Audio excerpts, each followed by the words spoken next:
What is up? What is up, YouTube? We got 𝗟𝗢𝗡𝗞𝗦's news. My bad, man. This cough. I'm getting close. I'm getting closer and closer, y'all. These Filipino cough drops. Man, y'all hit that subscribe button, hit that bell. 50 cents. Okay, but at some point, you and Big Meech stop talking. Here we go, y'all. Yeah, so we stopped talking. Me and Meech last time talking was 2017, right? So in 2017, we on the phone like normal, regular conversation one night. And then my homeboy that was with me, he was like, Tone Bird, he from BMF too. Tone was like, ask Big Homie, what's up with the movie with 50? Like, what's going on with him from New York? I had to use my New York accent. Yo, what's going on with the 50 Cent movie? So I'm like, oh, yo, Meech, what's up with the movie, with the TV show? Like, where y'all at with that? He like, oh man, it almost done. The contract almost done. It almost done. We're gonna be starting. They're gonna be, starting to cast it or whatever, right? He's like, I just gotta wait to holler at Tammy before, you know what I'm saying, I know where we at with that. And Tammy is a government informant. So when he said that, I was like, Tammy, what you mean, Tammy? Like, you ain't heard what's going on with her? And they were like, shit, nigga, I heard some shit, but whatever it is, that shit ain't got shit to do with me. And he was like, man, I'm gonna hit you back. I'm like, all right, that's the last time I ever talked to him. Next time I ain't even talked to him. Next time my cousin talked to him and said that he was trying to get on the phone with me while I'm getting into it with Lil Meech. Lil Meech came into one of the stores that I was working with, one of the exotic rental stores, to rent a car one time, and was talking shit, start talking crazy shit about me, nigga. And my son was in there working at the time too. I'm gonna have my son whoop his ass, trying to let the kids lock up. You know what I'm saying? I was mad as a... But all this shit just ended up stemming from a whole nother situation that was surrounding Meech that was going on and shit. So you want to pull up some paperwork? You want me to show you how to pull up some paperwork? So you're talking about Tammy Cowens, right? Yeah, Tammy Cowens. Okay, now she's a co-producer of the BMF Stars TV show. Okay, and you're saying that she's an informant? Definitely, 100%. Okay. She's been an informant since 2009. Okay, so I'm on the page right now. Yeah, it's 32 pages or something. I'm on the first page. What? And now y'all hear this, right? It says United States of America versus plaintiff, and it says Donnie Gatlin, Timothy. Dion Gatlin. Shout out Cuff. Shout out Cuff. That's my Cuff. Dion Gatlin. Yeah, he's one of the first defendants. Yeah. Okay. St. Louis Project. What's happening? Hey guys, Uncle Mike here with big news. YouTube has changed my life, and now it's your turn. See, Uncle Mike was tired of being broke after every payday. So I decided to do something about it. So I invested over about $9,000 in YouTube courses and online coaching. Man, I was determined to change. But guess what? None of these systems gave me the one-on-one coaching that I needed. So I created my own YouTube course with the help that you need to make sure that you succeed. If you're ready to learn and you're not afraid to put in the work, you too can make a real change. Sign up now and Uncle Mike will send you the 4 videos that got me started. 100% free. Click the word more below and look for our YouTube growth system. That's our course. Now, let's get back to this video. So, can you kind of break down this paperwork for me and how she's involved in this? And where can I go? Tammy Cowens is Big Meech personal assistant / business partner / whatever you want to call. You know what I'm saying?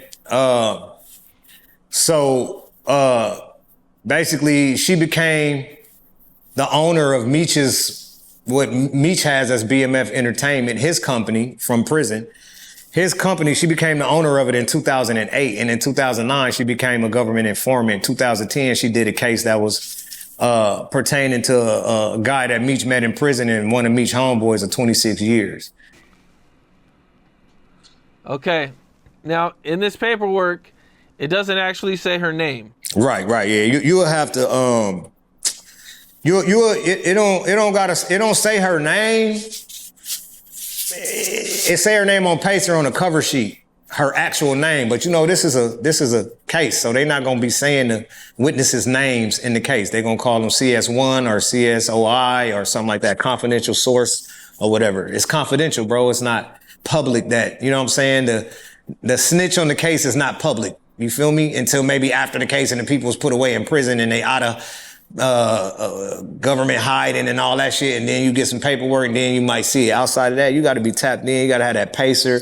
Got to be able to pull cover sheets and shit like that. But when people read the affidavit, it explains to you exactly who she is. And then when people follow or know, or once you get to understand this situation, then you'll get to see exactly who Tammy Cowens is. Okay, I'm gonna read a little part of it real quick, man.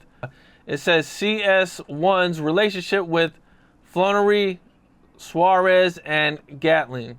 When CSI became a DA informant, CSI was and had been a longtime associate of Demetrius 𝗗𝗢𝗡𝗞𝗦. Now, here's where it says CSI1 held 𝗗𝗢𝗡𝗞𝗦's power of attorney and life rights with creative control. So, yeah, that means she's the person that got his life right. So she's the person that 50 Cent got the movie from, the TV show from. That's the only way to get it. You can't get it from Meech because he in prison, so he can't DBA. He can't do business from prison. He's in jail. So he has to sign his rights to do his life story or do whatever he gonna do in his name over to somebody else. And Tammy Cowens is the person that was appointed to do all of that business. And she's the one that got the deal with 50. That case that you pulled up with that red docket number, it's a cover sheet that goes to that page that tells you what's inside of that packet.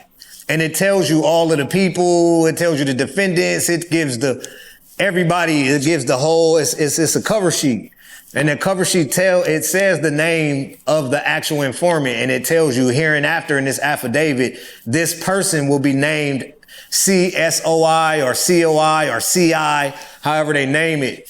They take the name off, so don't know who the snitch is. The reason, this how they found out who the girl was, bro, who was telling. Cuff's baby mother, okay? Cuff's daughter contacted me, how I figure out all this, okay? She the one that first contacted me. Her mom, this lady is like 20-something years old, 30 maybe. Her mom put a private investigator on the people or whatever and found that the infidelity, the man recorded the people staying overnight with each other at hotels and all kind of shit from state to state. Okay. So they put them on the stand in court and they admitted the shit. It's all in that paperwork. They admitted that they had the sexual relationship and everything. So it was up the whole case. Now it's infidelity in the case. They can't take the bitch's statements and shit no more because she didn't f the agent. You feel me? So they threw it out. That's why Meech never got out. But now people are like, well, then why did the other dude still get time then? If Meech didn't get out and it got thrown out, why did the dude get 25 years? Because they did a superseding indictment and he got in trouble for something that they heard during the wiretap that didn't have nothing to do with that drug deal. So the other people didn't get in trouble for this. This is something that he did on his own time. And they locked up him and some other people for that, for a murder of a government witness that they heard it happen on his phone. So they just did a superseding indictment since they heard it and they was finna all get off. He felt like they wanted him anyway more than the Mexican mafia do. They were trying to pin him anyway. They wanted Cuff. That's how he feel. You feel me? So as soon as they had him, they like, oh yeah, we finna nail Cuff ass. And they got out on him. Right when that shit went bad for Meech and them and the shit was all going out of court. If people realize, man, in 2018, it started going viral that Big Meech was finna come home from jail. All right. It was like March or May 24th or something like that, 2018. It was going viral right before Barack Obama came out of office. Some people were saying that Barack was finna give him a pardon. Some people were saying that, he was getting out for other reasons, COVID and all of this shit.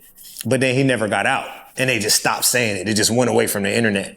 And during that time of that push of that, for shit like that to go viral, it's got to get inserted to the bloodstream of the internet. It takes some powerful shit for that to happen. You just can't post something and it's just viral. You know what I'm saying? And shit don't really work like that. You know what I'm saying? So it was a powers that be behind that marketing campaign of him coming home, but he ended up not coming home. And then once you look at the paperwork and see how shit read, they don't get no leniency for the shit because the people didn't get convicted of the charge for the drugs and the money that was found during that investigation. So that's why he's still sitting there. And that's why people will argue all day like, oh, he ain't do shit, man. Why he still in jail then? If he worked with the people, he would have got out. And all this shit is you got to understand and read. That's why you got paperwork. You can't guess and assume. I didn't know none of this shit at one point in time until the young lady called me talking about Uncle Meech is a rat. And I'm like, what? Hold on, watch your motherfucking mouth. Like, what you talking about? You got to have some paperwork before you say shit like that. She got me that paperwork. And then when I read it, I still was looking like, man, this shit look like this lady said, Meech, let me wait, see if they charge him with something. A year go by, another year go by. The case was already years old. I got onto it in 2015. It went to 2017 when I asked him, what's up with that? He said, Tammy name. And I said, damn, you ain't heard what's going on with her? And he told me whatever it is ain't got shit to do with me. Got off the phone with me. That's the last time I ever talked to him again. So obviously he knew I knew. I told him I had the paperwork and shit. And I just wanted to make sure he knew what was going on because I wasn't even sure if he even knew, you know what I'm saying? Like that, like what was it? He had to, but I was still questioning because that's my man. Like I'm trying to ride with my man. You feel me? So I'm like, nah, man, hell nah, this shit, nah. She trying to smash him, bro. She trying to him up. Like, why is he in there even doing this dumbass shit, all this good shit he got going on? I couldn't even understand it, and it makes sense. I'm like, he's smarter than this. He know he got a whole TV show getting ready to be produced, and he doing this. But when you get the paperwork, man, that shit stemmed back to 2010. Before they even thought about doing a TV show with motherfucking 50 Cent, they was already tied in with the people. It was already going. You know what I'm saying? 50 Cent came into it. That shit was already, the investigation was already 2 years old. You know what I'm saying? So that's why it ended up how it is. You know what I'm saying? But people need to know. They need to know who they working with. You need to know who you calling a gangster, who you holding your pledge to. All that shit need to be known, bro. What's up? This is 𝗟𝗓𝗡𝗞𝗦. We got more content like this coming soon.